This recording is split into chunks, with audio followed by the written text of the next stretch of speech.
अरे रुको एक बार, ओ माता जी बैठो नीचे।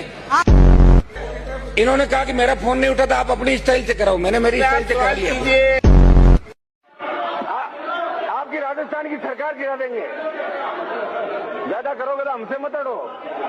हमारी सरकार गिराने में हनुमान बेनीवाल भी था। विधानसभा से माफी नहीं मांगी कभी भी, और लोकसभा में भी मुझे कहा कि आप इसमें, मैंने कहा दिमाग से निकाल देना। या तो हम आंदोलन करना भूल जाएंगे और या सरकारें हमसे लड़ना भूल जाएगी। एक काम तय है इस बार, क्योंकि भजन लाल के सीएम बनने के बाद मैं किस्मत को मानने लग गया, पहले मैं नहीं मानता। कांग्रेस और बीजेपी तो मुझे लेने के लिए 3 साल से मेरे पीछे पीछे भाग रही है। मैं तो दोनों पार्टियों के लिए आजकल ऐश्वर्या राय बना हुआ हूं। सबसे पहले गोली खाने के लिए इस देश में हनुमान बेनीवाल आगे खड़ा मिलेगा, पिछवाड़े पीछे नहीं मिलेगा। ऐसे क्या कर रहे हो आप? खुद तो आधा घंटा भाषण दे दिया, तो मुझे कह रहे हो जाओ, आप कमाल कर रहे हो।